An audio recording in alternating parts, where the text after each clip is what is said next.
Are you truly the master of your own destiny, or are you just reacting to life's punches? Most people I know are unknowingly puppets, jerked around by the invisible strings of public opinion, fear, and unforeseen circumstances. The real power isn't about dominating others, it's about unshakable self-mastery. The ability to prevent external forces from hijacking your mind. Imagine losing everything tomorrow, your savings, your possessions, even loved ones. Would you still stand tall? This isn't about stoicism. It's about strategic detachment, a conscious choice. Haunted by guilt, I sat on the kitchen. To not let the world's noise dictate your emotional state. Life won't magically become calmer. Opinions, demands, and unexpected setbacks will still happen. What changes is how you respond. Notice how most things that throw you off balance start small. A curt email, a sarcastic comment at lunch, a flashing credit card bill. Your body often reacts. Who succumb and those who remain steadfast isn't before your mind. Your chest tightens, your breath hitches, your fingers fly to respond. Unshakable. Examples: writers, entrepreneurs, and artists who faced repeated individuals don't react. They choose how to respond. That choice begins with a pause. Just 90 seconds can be enough to shift from impulsive biochemistry to clarity. Your breathing slows, your prefrontal cortex takes the wheel, and emotion loses its know before. I transformed suffering into inquiry, power to dictate your actions. I do this constantly. When someone tries to rattle me in public, I don't trade my peace for their drama. It's become almost predictable.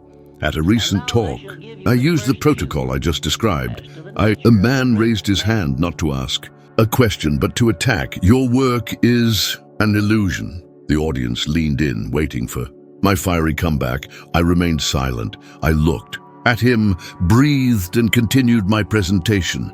Silence was the most powerful weapon. He started backpedaling, softening his tone, even apologizing. I didn't need to win. I simply refused to fuel the fire. Without fuel, the flames die out. This applies. There, in the silence of that humiliation, to your finances, your projects, your entire life. Have you missed because of fear of judgment? How often have you overspent because you were too embarrassed to say no? How many opportunities? Fear of charging what you're worth. Fear of publishing your work. Fear of seeming ambitious. Be honest. Have you delayed a simple investment out of fear of losing it all, yet readily accept high credit card interest? Why does to 30 breathing deeply? Second, strategic questioning. Does a stranger's criticism outweigh the facts of your own life? Strategic detachment is about choosing what deserves your energy. Not every battle is yours. Not every opinion matters. Not every fear is real. Let's do a quick exercise. Imagine receiving an irritating message. First, a conscious pause. Count. You begin to operate with clarity, generosity, and responding now contribute to my long-term goals? Or is it just feeding my ego? Third, a reliability filter. Does this person have a track record of helpfulness or genuine intent? If not, you've saved emotional energy and ultimately money. Fourth, redirect your focus. Channel that energy into measurable action. Review your budget, schedule an automatic investment transfer, or complete an income-generating task. Results is a trap. Detachment is freedom. When my daily work and reconnecting with my long-term, each step moves you away from emotional drama and towards tangible results. I use a simple test. Will this matter in 5 years? Someone's harsh words, a colleague's joke, traffic jams, long lines, annoying social media posts. Will these stand the test of time? If not, let them. Next 4 minutes, write only facts. What happened? Letting go isn't giving up, it's prioritizing. Strategic detachment doesn't stifle your sensitivity. It refines your focus on what truly matters. Health, authentic relationships, productive work, financial discipline. When you stop reacting to the insignificant, you free up energy for the truly grand. Look at successful investors. Now rewrite the scene with your new approach. Weathering crises. While others panic at headlines and rumors, they remain calm, stick to their plans, preserve resources, and adapt without fear. The market rewards those who don't outsource their serenity. This applies to every profession. The salesperson unfazed by no, the artist who publishes without seeking validation, the professional who negotiates silently and lets sacrificing quality of life instead of succumbing to the numbers speak. Silence is a powerful tool. Storm without bending to the wind. It's in negotiations, I've learned that whoever tolerates silence controls the conversation. Make your offer. Be quiet. This daily without grand gestures. When a bill, and let the other person fill the void. If it were part of my soul. Often they fill it with concessions. You can practice. Arrives. Instead of succumbing to guilt, do a 2-minute objective analysis. What 3 decisions this month caused unnecessary spending? What can I automate to subscription and priority in the videos? I'll see. Prevent repetition. Eliminate the superfluous things you buy to impress people who don't pay your bills. When a comment bothers you, write it, but don't send it. Read it aloud. Would you want to be remembered for this response? Delete it when comparison strikes. Replace, why not me? This in practice. Think of those who coming with what's the smallest step that gets me closer to the same result in 24 hours. This is a smart detour from emotion to execution. There's a physiological aspect. Mind and body are interconnected. Slow, deep breathing for a minute or 2 alters your state. It deactivates the internal alarm system and enhances clarity. Posture matters. Relaxed shoulders, chin parallel to the floor, feet firmly planted. Your body communicates safety to your brain. The urgency of the reaction diminishes. Combine this with visualization. Picture yourself weathering a mental rehearsal. When the real situation arises, you'll recognize the pattern. Quickly change a habit. Close your eyes for 10 seconds and recall each extract a concrete lesson. Days 4 to 7. Choose. Last time you reacted impulsively and regretted it. You breathe, ask strategic questions, respond briefly, or beyond that you fall into the abyss of choose not to respond. Feel the difference in your body. You've just installed a new pattern. This is how it begins. I learned this the hard way. After a controversial interview I received, and you'll see that your serenity reserve increases. Many angry letters. The urge to respond, to explain, to prove my point was overwhelming. I turned this impulse into a routine. Every morning, before opening mail, I handwrote my declaration of control.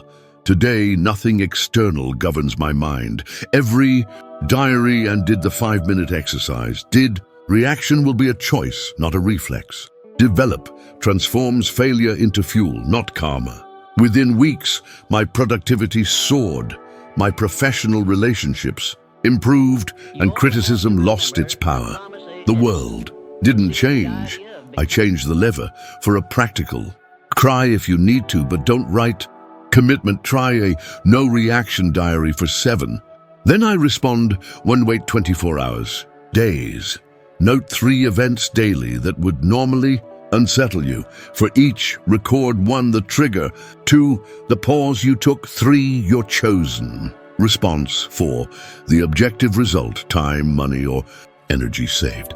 At the end of the week, total your savings from avoided bad decisions. Nothing is more convincing than seeing in writing how calm pays off.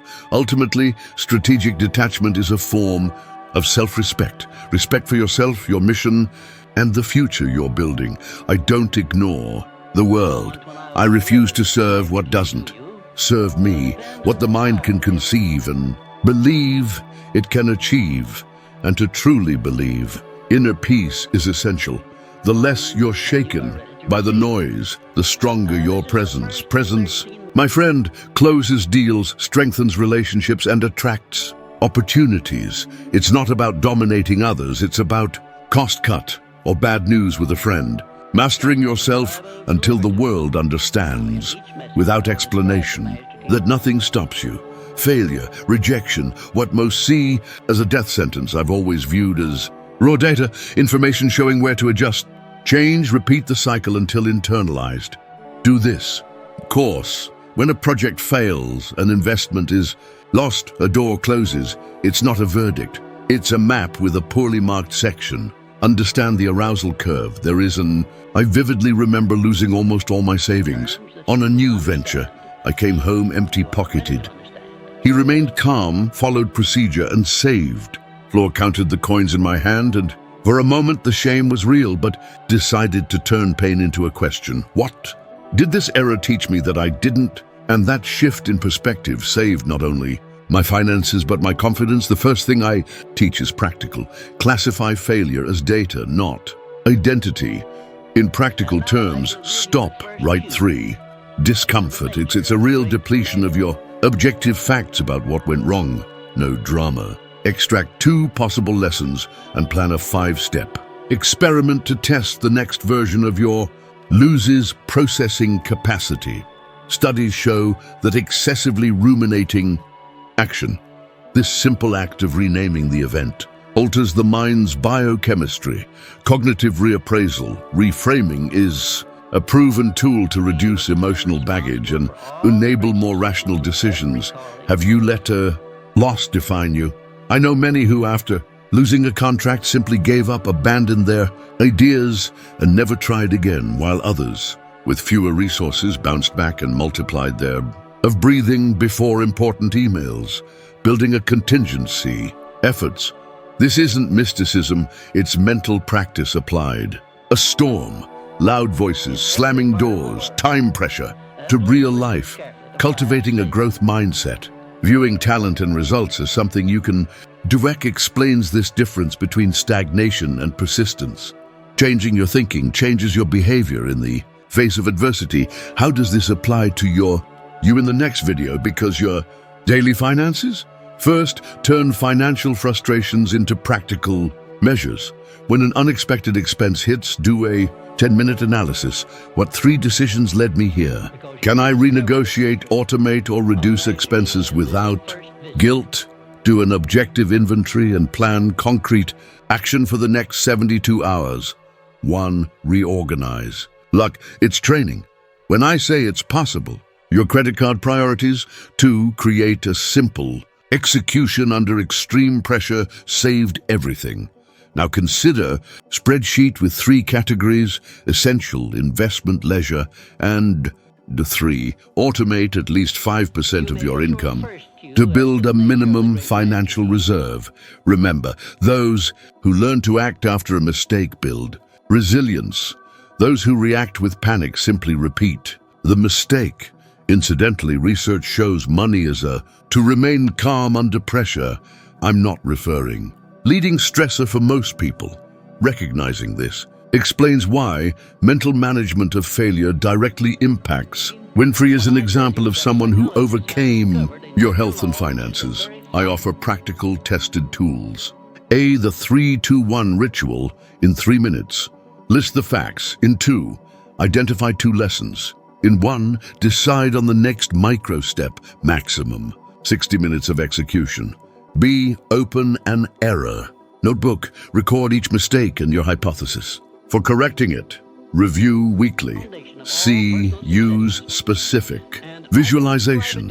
Imagine yourself performing the action again with corrections applied. See the scenario through to the result. This isn't fantasy. Mental practice improves, becomes identity. There are famous people who have understood execution when combined with real practice. I'll be direct. Fear of loss prevents millions from seizing opportunities. Have you felt the freeze when considering an investment because what if I lose everything? Yet you pay high credit card interest for inaction. Turning fear into experimentation is the antidote. Instead of betting it all at once, do minimum viable product, MVP, financial tests, experiment. With 1% of your income, measure, adjust, scale. This is the same logic that saves modern businesses. Reduce risk through iteration, not paralysis. Look at rejections and reaped rewards because they didn't let rejection define them. This isn't luck, it's the whenever you feel the emotional knot, sit, breathe, application of mental discipline that allows you to return, adapt, and persist. Conversely, countless entrepreneurs bet on paper and proposed a small test, their entire emotional selves on immediate success, conflating identity with project. And when failure came, there were no reserves or learning, only ruin. I don't need to name names for you to understand the lesson. Total emotional investment. Is planning failure? Ready for a practical challenge? Take the Failure in Steps Challenge for 21 days. Days 1 to 3, write about 3 past failures. For 1, and plan a 7-day experiment with daily 15 30-minute goals. Days 8 to 14, implement the experiment, record results and adjust daily. Days 15-21, scale. What worked? Automate a related habit, e.g. transferring money to investments, sending a sales proposal daily, publishing content daily. At the end, sum up the results, learn and repeat. It's not magic. It's discipline applied to mistakes. Finally, don't underestimate the emotional component. Allow yourself to feel disappointment. Your entire story based on one stumble. Use the science of the mind to your advantage. Reassess, restructure, and repeat the experiment. And you'll see that failure, when treated as data, becomes the most valuable building block there. Is I lived this, you can too. Start today with the 3-2-1 ritual and tell me what happens next week. Emotional detachment, I call it separating your worth from the circumstances. That the 5-step protocol, days 10 to 12. Execute, knock on your door. It's not about dismissing what matters, it's about refusing to let external events define your identity. How often have you let a loss or criticism become a sentence about who you are? I've seen people turn a setback into an autobiography of failure. I've been trapped in a project I carried. As day it collapsed, I felt the ground disappear, as if they'd ripped away who I was. I spent days without speaking, carrying shame and anger, but it was in that hole that I learned a practical truth. Identification with, say, emotional detachment.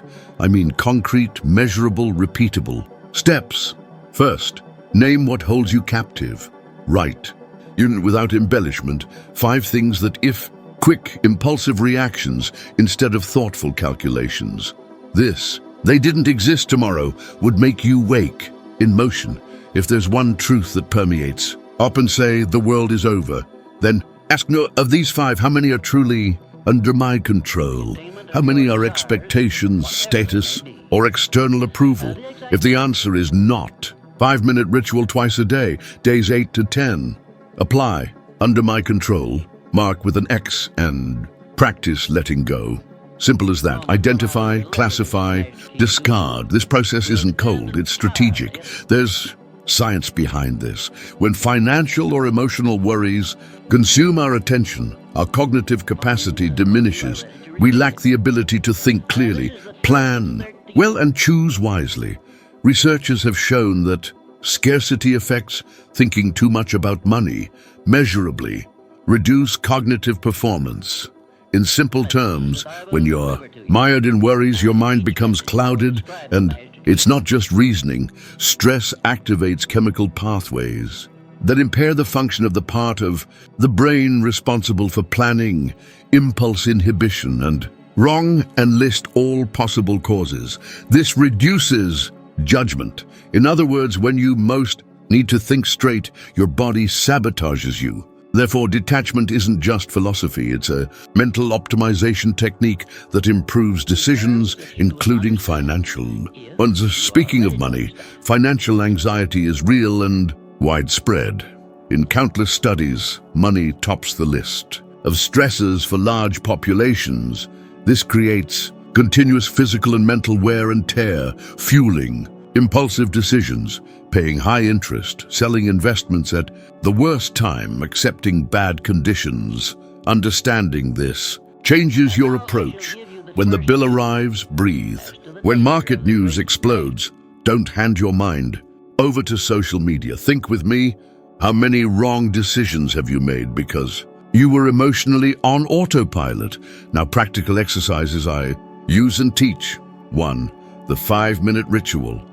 For 60 seconds, slow breathing. And for the without interpretations, 2. The 5-year rule. Ask, will this matter in 5 years?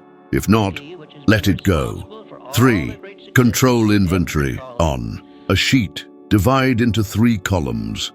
Direct control. A bipartial influence out of my reach. Then turn each item in the direct control column into an action within 24 to 72 hours. 4. Limited morning time. Allow yourself to feel for a short period, 24 to 72 hours. Document the emotion and then implement a micro-recovery plan, 1 measurable step per day. These rituals change the emotional circuit. You honor the feeling, but don't feed it until it decisions. They control reputation, finances, and the future. From deprivation, did not cling to pain, and achieve success through focus and persistence. Oprah, adversity, and use strategic detachment to build something greater than any momentary defeat.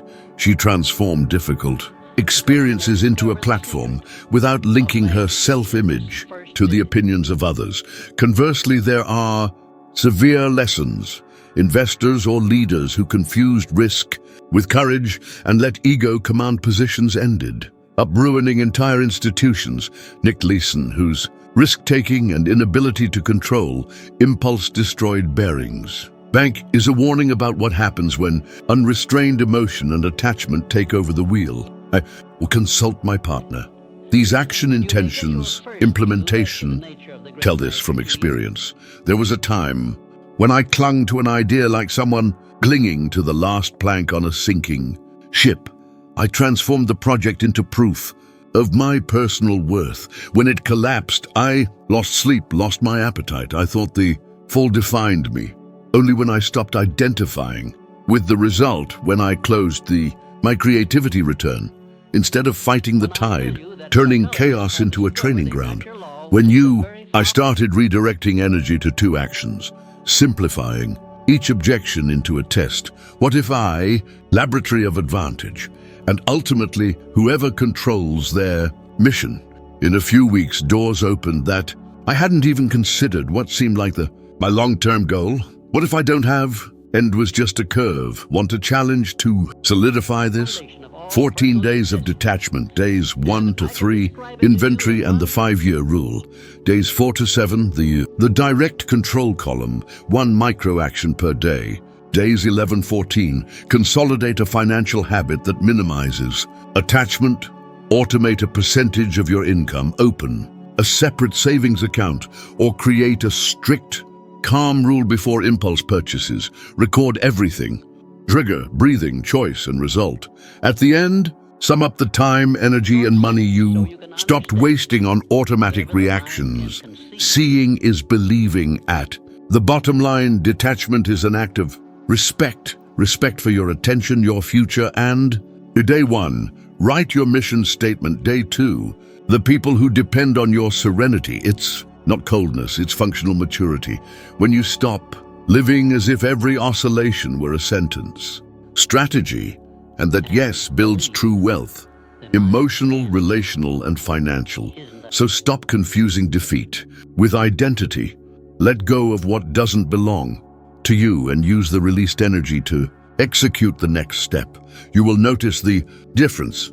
I guarantee your mind will thank you and your life will reward you. Pressure reveals your true nature, and most are swept away by it. I've seen talent, ideas, and opportunities crumble because someone lost their composure at the wrong moment. The distinction between those to a transcendental state, I'm referring to a set of habits, protocols, and exercises that reconnect reasoning to willpower, even when the body wants to give in to panic. If you want to prosper financially, build something lasting, or simply preserve your lucidity while others are agitated, learn.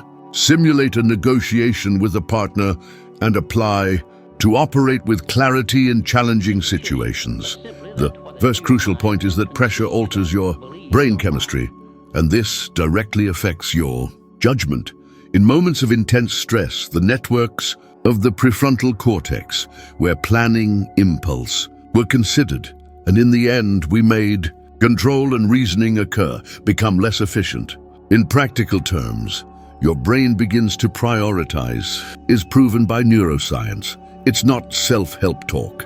Another important point, when your mind is full of worries, especially financial ones, it on scarcity consumes cognitive resources, leading to more mistakes, hesitation in rational decisions, and inappropriate choices. In other words, financial anxiety is not just ability to act effectively. So the practical question is what to do at the crucial moment. Here are the protocols I use and teach. Simple, tested, and immediate. The 5-step protocol. Under pressure, always use stop, breathe, remember the goal, do a brief assessment, choose a micro action. Stop, count to 20. It doesn't need to be anything grand, just hold, breathe, square breathing. 4 seconds inhaling, 4 holding, 4 exhaling. 2 repetitions. This already modifies bodily activation. Goal, formulate. Your main reason in a low voice. 1 sentence, maintain finances, close this sale, protect the family.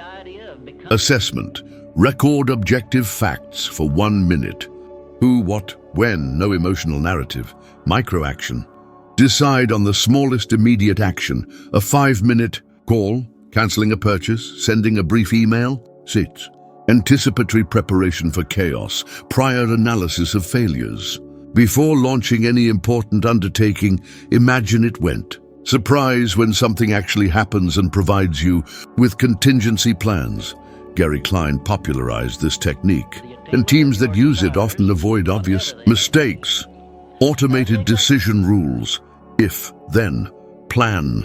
Responses to predictable triggers. If I receive X of plans, significantly increase the likelihood of you following the rational path when emotion arises. Research on implementation intentions shows considerable effects in maintaining planned behavior under pressure. Controlled exposure training. Practice decisions in mini-crises. Simulate a difficult negotiation. Create the scenario and execute the 5-step protocol. The nervous system learns through repetition. The more you experience calmness in simulated situations, the more automatic it will be to maintain calmness when the real situation occurs. Now, a fundamental mental adjustment, ideal level of pressure that improves performance, and confusion. Don't seek a total absence of pressure. Seek the point of productivity where you are alert but still have access to reason. This is the balance that transforms pressure into an advantage. Let me tell you about a personal experience. It was a decisive moment in a crucial meeting with authorities gathered and decisions that could alter the course of an entire program. An authority became agitated and there was an intent for retaliation.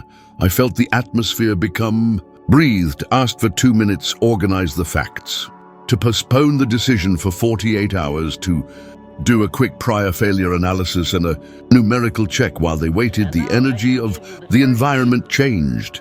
More useful ideas emerged, alternatives. A decision that avoided a substantial loss. It wasn't heroism, it was method. The difference between ruin and recovery many times is that strategic pause. Want real-world examples? Consider pilot Chesley Sully Sullenberger. 155 lives in the Hudson River landing, correct? The opposite, during the Deepwater Horizon oil spill crisis, the company's CEO made public mistakes and poorly planned communications that worsened the crisis of confidence and the impact of the brand. The lack of calculated response under pressure doesn't just cost reputation, it costs billions and lives. And what about money? What are the internal objections that prevent this calm? What if Titans, practical challenge, 14 days, calm in crisis. I make a mistake and lose everything? What if I'm seen as weak for not reacting? What if I don't have time to plan? These are the voices that stress amplifies. Transform. Make a mistake? What is the low cost? Plan B? What if they consider me weak? What real value does this have for time? What 10-minute micro-action can I execute? Now, these questions redirect your mind to the field of results are daily practices that consolidate calmness under pressure. 10 minutes in the morning with crisis. Visualization. Imagine yourself solving, not suffering. 3 minutes. File. List of 7 people to contact. 3 steps to reduce costs. 2 alternative suppliers. All. This turns into automatic preparation when the world. Create 3 if-then rules for your financial triggers. Days 3 to 5. Practice prior failure analysis. On a small project. Days 6 to 9. 2 automatic micro-actions. Automate 5% of income. Set savings reminders. Days 13 to 14. Record real pressure situations and compare how you reacted. Before and after.